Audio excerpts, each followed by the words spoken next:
El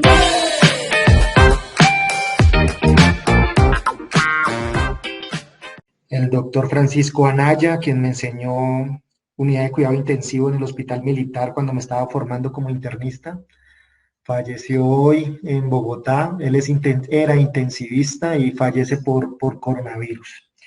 Esto nos da aún más el soporte y todo de que esto, primero, no es inventado; segundo, es algo delicado; tercero, debemos tener nuestras medidas y nuestra protección, tanto en el trabajo como en nuestras casas y en nuestro domicilio, para cuidarnos mejor. Y pues la verdad, también es cierto que somos la primera línea y somos la primera línea de defensa y de ataque contra esta enfermedad. Y pues muy triste, porque pues uno siempre supone y piensa que la especialidad que es la top del manejo del coronavirus, que son los intensivistas y cuidado intensivo, y pues acaba de fallecer uno de los mejores intensivistas que yo he conocido. Entonces realmente es una noticia muy triste para la medicina y al menos para mí en lo personal también. Así que los doctores y todos los que estemos en esta charla, les envío un saludo de corazón, que tenemos que seguir protegiéndonos, seguir mejorando nuestra capacidad académica y seguir siendo médicos de corazón. Entonces, pues qué pena la introducción, pero es que me acaba de dejar sorprendido la noticia de mi amigo. Bueno, entonces hoy vamos a hablar de la Sociedad Colombiana de Cardiología y Cirugía Cardiovascular y la pandemia del COVID-19. Como ya lo dijo el doctor Daniel, esa es mi presentación. Lo baso en el artículo que publicó la revista de la Sociedad Colombiana de Cardiología y Cirugía Cardiovascular en el último número. Este artículo lo edita y lo escribe el doctor Fernán Mendoza, nuestro presidente de la Sociedad Colombiana de Cardiología, y me pareció muy puntual y muy correcto y muy conciso, ¿sí? Realmente yo no sé ustedes qué piensen o los espectadores, pero yo creo que estamos cansados de tanto webinar, tanta información, tantas noticias, nos saturan por todas partes, y el personal y nosotros los profesionales de salud estamos siendo, entre comillas, como atacados por todas partes. La sociedad nos discrimina, la familia nos discrimina, el Estado nos discrimina, las organizaciones también. Entonces uno dice, no sé qué tenga algo de bueno, ¿no? Pero realmente, a medida que va pasando el tiempo, voy dándome cuenta que esto nos une más a nosotros como gremio, nos une más como profesionales de salud y sobre todo nos hace ser mejores personas. Ese creería que será, o creo que será, el final de toda esta situación como balance positivo. Dentro de la pandemia COVID-19, los nombres, muchos les dicen el COVID-19, otros la COVID-19. Estos son como peleas o discusiones muy someras, porque pues a nosotros realmente qué nos importa cómo le vamos a llamar, si es el o el la, pero realmente la enfermedad es COVID-19 por coronavirus disease 19 o SARS-CoV-2 por un síndrome respiratorio agudo severo. De ambas formas está bien determinado. Esta enfermedad empezó en Wuhan, en China. Se declara la pandemia el 11 de marzo del 2020. En marzo también llega el virus a nuestro país. Y aquí vienen las recomendaciones de la Asociación Colombiana de Infectología y la IETS, que es el Instituto de Evaluación Tecnológica en Salud, y se debe realizar ante todo paciente con sospecha de infección o factores de riesgo o con confirmación de la infección estos laboratorios: hemograma, proteína C reactiva, transaminasas, bilirrubinas, función renal, LDH, CK total, troponina, un electrocardiograma. El electrocardiograma ha tomado mucha relevancia. Yo creo que había estado un poquito rezagado en la práctica académica actual, pero uno de los factores positivos de la pandemia COVID-19 fue la relevancia del electrocardiograma que tiene hoy en día, y creo que eso es retomar un examen que es básico, es muy fácil de realizar, tenemos acceso todos en su momento, independiente del nivel de atención. Según las políticas en Colombia, hasta en primer nivel de atención debe existir un electrocardiógrafo. El dímero D. En el hemograma, ¿qué es importante tener en cuenta? Si tenemos linfopenia, que es un conteo total de linfocitos menor de 800, o neutrofilia con un conteo de neutrófilos de mayor de 10.000, o trombocitopenia menor a 150.000, alteración de la función renal, dímero D muy alto y niveles de LDH por encima de 350, son pacientes de alto riesgo. Entonces, estos son puntos importantes en los estudios de laboratorio para ir estratificando ese paciente. Desde el punto de vista cardiovascular, que fue la tarea del doctor Daniel cuando me abordó para pensar y programar esta charla, creo que estos son los 5 puntos fundamentales y son los mismos 5 puntos que el doctor Fernán Mendoza toma dentro del artículo en mención. El punto número 1 son los pacientes que tienen enfermedad COVID-19 y ya poseen una enfermedad cardiovascular de base. El segundo punto son los pacientes que pueden ser sanos o tienen afecciones cardiovasculares muy leves de base, pero tienen complicaciones cardiovasculares secundarias a la infección aguda de SARS-CoV-2. El tercer grupo o de caso importante son las terapias de investigación y complicaciones cardiovasculares. Yo creo que todos hemos pasado por las diferentes estrategias farmacológicas, empezando por la hidroxicloroquina y la citromicina, que fue muy utilizada en la fase inicial de la infección y que ahora estamos demostrando que no tenía un impacto relevante en la evolución de la enfermedad. Los IECAS o los BRA, los bloqueadores de los receptores de angiotensina, donde son muy importantes porque también hubo un boom en el cual estaban sospechando en suspender prácticamente los medicamentos y los fármacos de estos pacientes, y en los trabajadores de salud y COVID-19. Aquí estamos en esta gráfica. Esta gráfica no es del artículo del doctor Fernán Mendoza, sino un artículo de la Sociedad Europea de Cardiología, de cardiología para coronavirus para cardiólogos, es el título del artículo. Entonces aquí tenemos en el centro el corazón, donde tiene la relación con todas las demás estructuras. En primer lugar, aquí estamos viendo una arteria coronaria donde tenemos una placa aterosclerótica y hay ruptura de la placa con formación de trombo. Si nosotros vemos esto, es la fisiopatología clara de un síndrome coronario agudo con elevación del segmento ST tipo 1, según la cuarta definición universal del infarto. Y aquí con el correspondiente electrocardiograma, donde estamos evaluando y observando una elevación ascendente del ST de B1, B2, B3 y B4. O sea, esto es correspondiente con un infarto agudo de miocardio con elevación del ST anteroseptal. Ahora, cuando nosotros ya tenemos preexistencia de enfermedad cardiovascular y obstrucción coronaria sin ruptura de placa, vamos a tener un aumento en la demanda de oxígeno y una disminución del aporte de oxígeno. Con la enfermedad del coronavirus se van a aumentar las demandas metabólicas, la temperatura, la hipertermia y también la hipoxia secundaria al compromiso pulmonar, donde todo esto va a generar el infarto tipo 2. ¿Sí? Que es, recordemos, el infarto tipo 2 de la cuarta definición del infarto es por un desbalance entre el aporte y el consumo miocárdico de oxígeno. Ahora, el coronavirus también puede generar una lesión, una cardiotoxicidad directa por todos los factores proinflamatorios que en la cascada proinflamatoria también lo vemos, principalmente donde está el pico de la viremia. Tenemos aumento de interleuquina 1, interleuquina 6, factor de necrosis tumoral, donde son los principales mecanismos de lesión miocárdica directa. Ahora, también nosotros debemos recordar que dentro de la fisiopatología del coronavirus tenemos un aumento en el consumo de los factores de coagulación y tenemos un aumento en la proliferación de microtrombos, muy similar a los productos de la coagulación intravascular diseminada secundaria a cardiomiopatía séptica y a sepsis generalizada. Tenemos también fenómenos de vasculitis, lesión de endotelial directa y el estrés de la cardiomiopatía, donde puede generar esta imagen. Si ven aquí donde tengo el cursor, esto es un ventriculograma. Aquí nosotros estamos viendo el ventrículo izquierdo, ¿sí? Y todo lo negro que se ve es lo endovascular porque hemos inyectado dentro del ventrículo izquierdo un radiotrazador donde vemos que puede ser yodo en este momento. Entonces aquí nosotros estamos viendo la cavidad interna, donde aquí vemos la aorta, aquí vemos las coronarias que están más chiquitas, aquí vemos cómo se contrae el ventrículo izquierdo y esta bolita que están viendo es como si fuese un aneurisma apical. Eso se llama la cardiomiopatía de Takotsubo, ¿sí? Y toda la respuesta inflamatoria sistémica que ya hemos mencionado. Entonces, en pocas palabras, podemos generar síndrome coronario agudo, hipoxemia, infartos tipo 2, hipotensión, daño directo, que es la miocarditis viral, microtrombos con síndrome coronario agudo sin elevación del ST esté no asociado a enfermedades obstructivas coronarias, que es el MINOCA, vasculitis, cardiomiopatía de Takotsubo y obviamente fenómenos arrítmicos y embólicos como tromboembolia venosa, tromboembolismo pulmonar y síndrome coronario.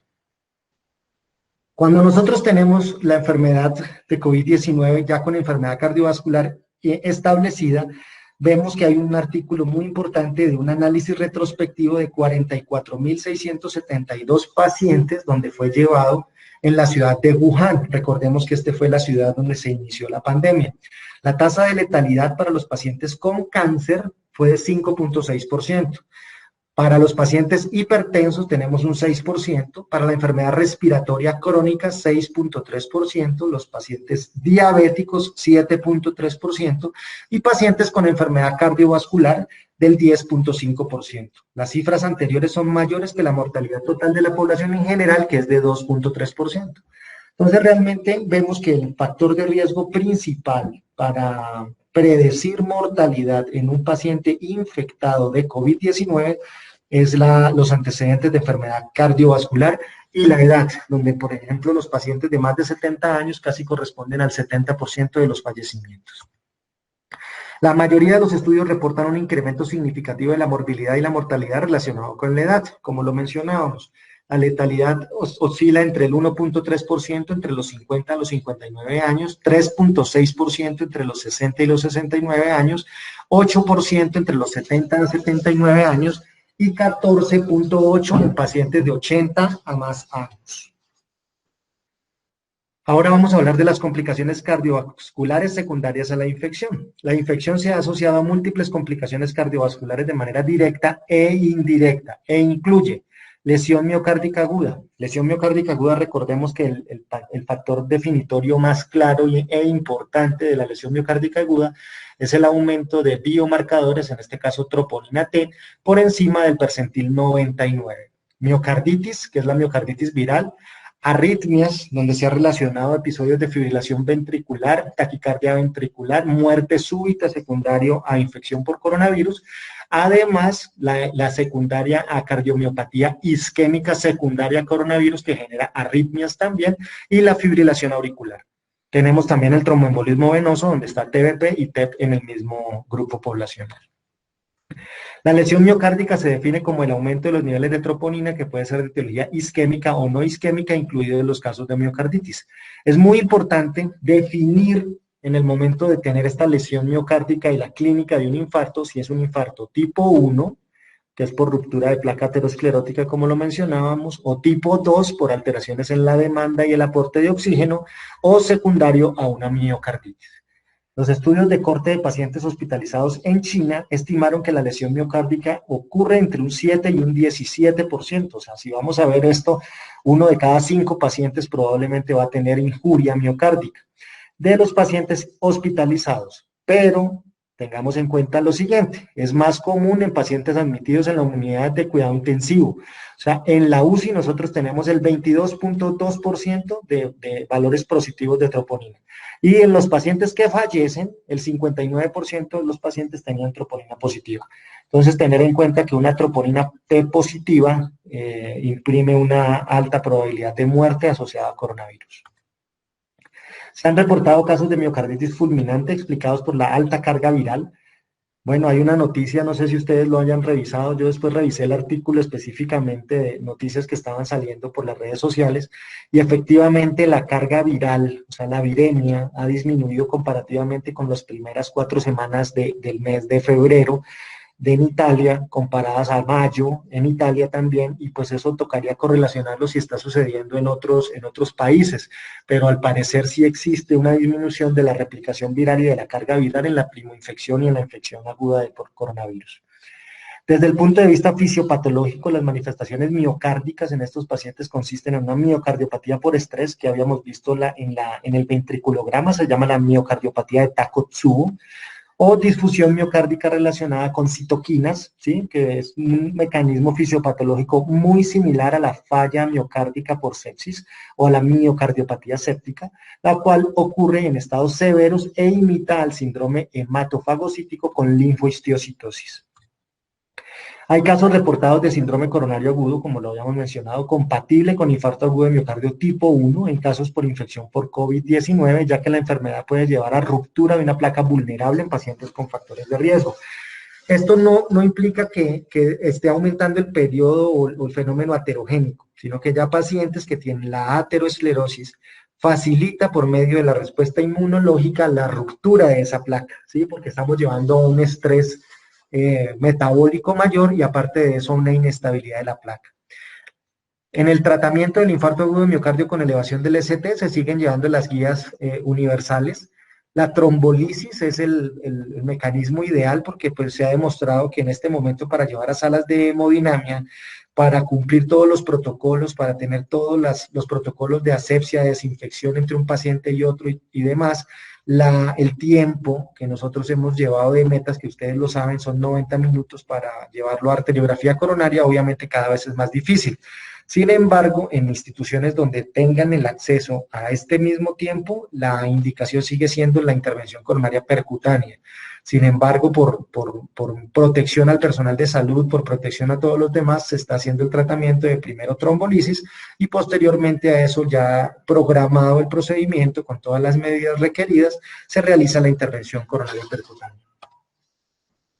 La presencia de arritmias en pacientes hospitalizados puede llegar hasta el 16.7%, según la Corte en China.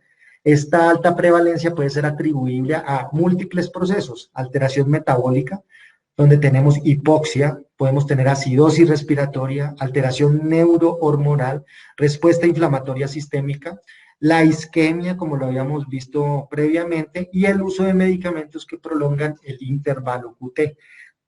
Principalmente recordemos que la hidroxicloroquina, la cloroquina y la acitromicina, en general todos los macrólidos pueden prolongar el QT y esto favorece las arritmias ventriculares, la taquicardia ventricular, fibrilación ventricular y la torsión de puntas.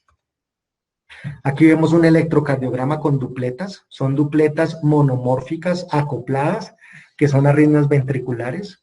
Aquí estamos viendo un ritmo de epigeminismo ventricular, un latido normal, una ectopia ventricular, un latido normal, una ectopia ventricular, y estas ectopias ventriculares, como las estamos viendo en esta misma línea, tienen casi un fenómeno de RNT, están siendo estimuladas en la pendiente descendente de la onda T que favorecen las arritmias ventriculares.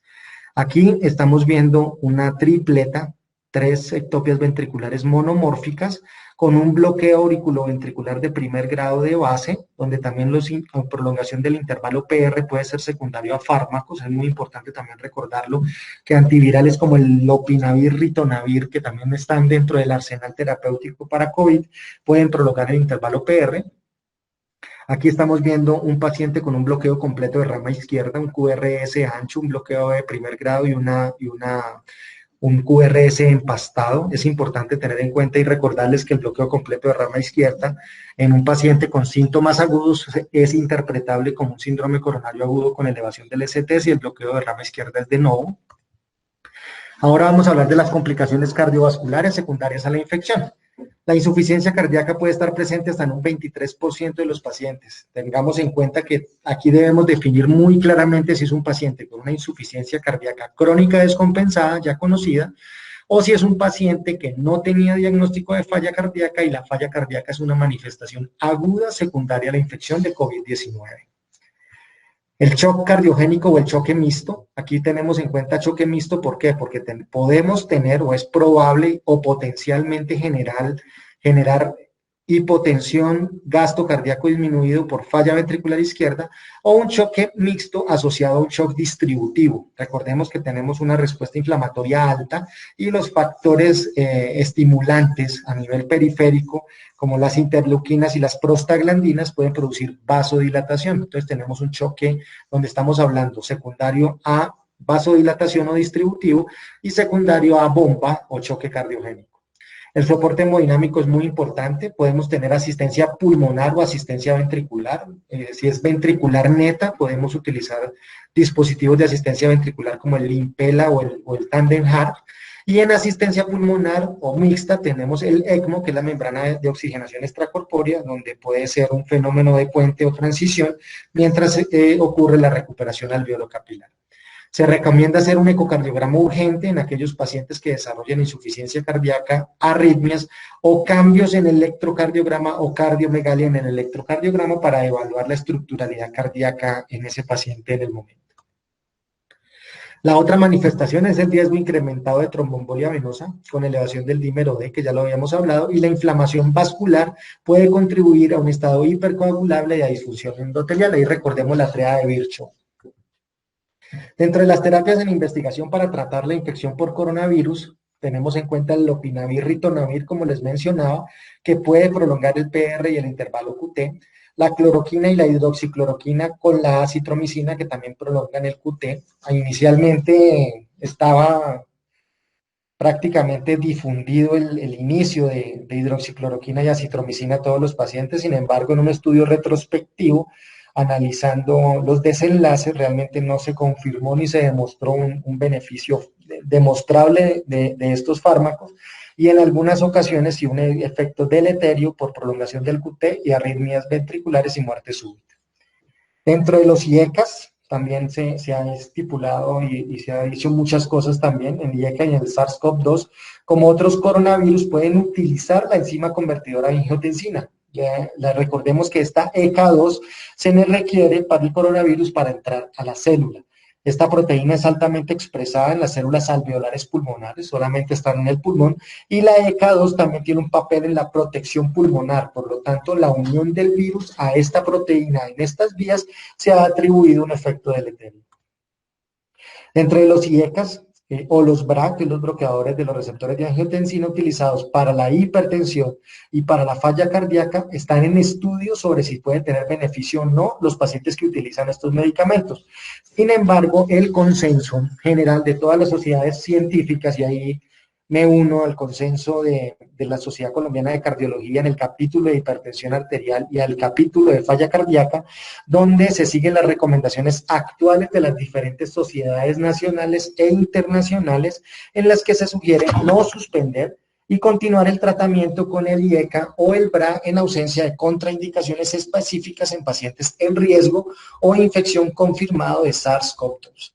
Considerando los beneficios demostrados en el control de la presión arterial, la hipertrofia ventricular izquierda, la disfunción diastólica, la proteinuria, la insuficiencia cardíaca e incluso la mortalidad en escenarios específicos. Por ejemplo, si ya tengo un paciente con una falla cardíaca con fracción de eyección severamente deprimida, que está en uso de beta bloqueadores, IECA, BRA y todo el tratamiento de insuficiencia cardíaca, es más deleterio suspender un fármaco que está demostrado de impactar en mortalidad en ese grupo poblacional que suspenderlo y dejarlo sin nada. Entonces, por eso es importante tener en cuenta el continuar las guías de tratamiento y no hay indicación de suspender ninguno de estos dos fármacos. Respecto a los trabajadores de la salud, hace énfasis en que los trabajadores de la salud deben recibir acompañamiento, apoyo, estabilidad laboral y medidas de protección de acuerdo con el nivel de atención y gravedad. Bueno, aquí otra vez esto me hace recordar a mi compañero y a mi amigo, pero vuelvo y les digo, muchachos y doctores, cuídense mucho, por favor, y cuidémonos mucho. Yo creo que esto nos tiene que seguir uniendo cada día más. Y respecto a la enfermedad, pues tenemos siempre muchas dudas y momentos de tomar decisiones éticas y bioéticas, sobre todo, por ejemplo, para triage y el ingreso de unidades de cuidado intensivo. Menos mal no hemos todavía saturado las unidades de cuidado intensivo a nivel local y nacional, sin embargo, existe la posibilidad de que eso todavía suceda a futuro, y del tomar la decisión de quién entra a una UCI y quién no es una decisión que realmente es difícil de tomar. La justicia distributiva, el beneficio global, la justa distribución de los recursos, limitación del esfuerzo terapéutico cuando no hacemos y seguimos implementando estrategias intensivas, cuidados paliativos en COVID, donde también existen, daño pulmonar irreversible y cuidados paliativos, también es importante tener en cuenta ese nuevo panorama que se está presentando, y en los estudios de investigación versus el uso compasivo de medicamentos o procedimientos especiales como la utilización de plasma de pacientes convalecientes, o incluso aquí también incluyo el estudio de las células madre. Conviene recordar las palabras del Papa Francisco. Yo aquí aclaro, no soy religioso específico, ¿sí? Respeto todas las religiones de todas las personas y el mismo doctor Fernán Mendoza coloca este aparte en su artículo, por eso lo referencio. Conviene recordar las palabras del Papa Francisco cuando nos invita a trabajar juntos. Él manifestó, abro comillas, nos dimos cuenta de que estábamos en la misma barca, todos frágiles, pero al mismo tiempo importantes y necesarios, todos llamados a remar juntos. Creo que esto es importante porque esto no es solamente de los médicos, la parte administrativa de las IPS, los políticos o los personales que no son también de salud en otras instituciones, esto es de todos, de toda la población en general.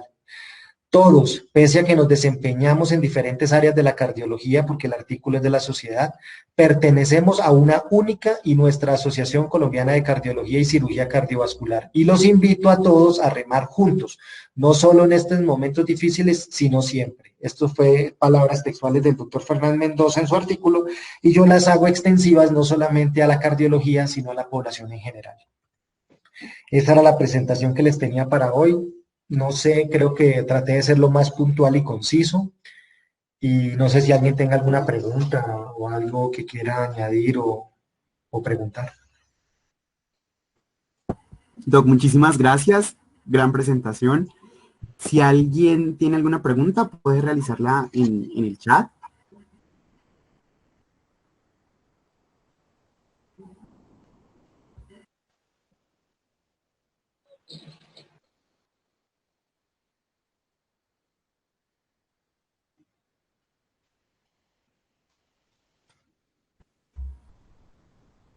Bueno, creo que quedó todo muy claro. No veo a nadie preguntando, yo tengo el chat aquí abierto. Si tienen alguna pregunta, no hay ningún problema, hagámoslo. A eso estamos aquí, tenemos todavía 10 minuticos de discusión que podemos aprovechar.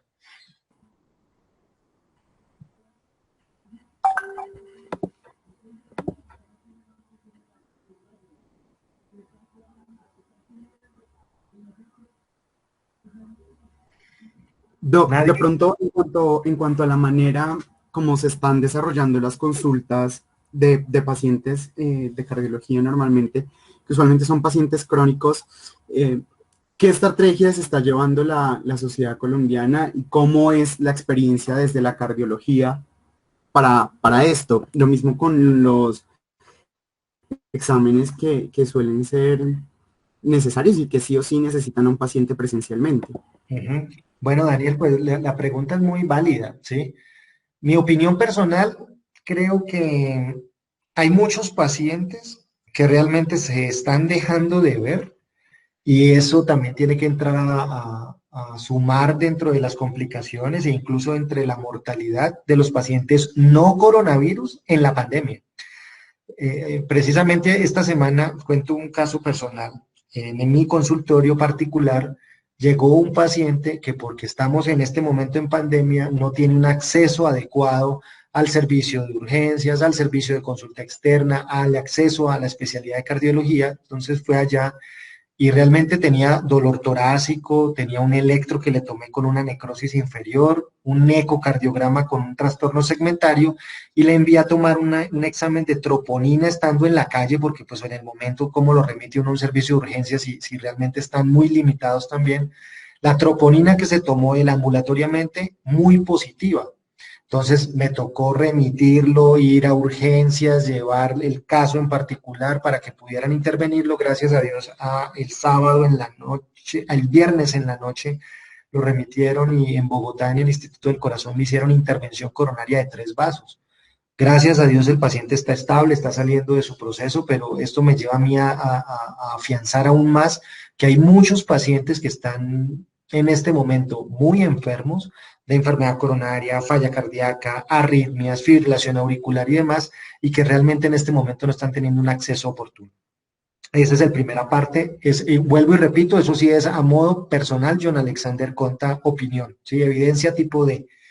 Lo segundo es que en la consulta estamos tratando en las diferentes instituciones yo trabajo en este momento, me dice, se me pasó colocarlo ahí también en la presentación, algún lapso de tiempo en la clínica Pozo Donato en Garper.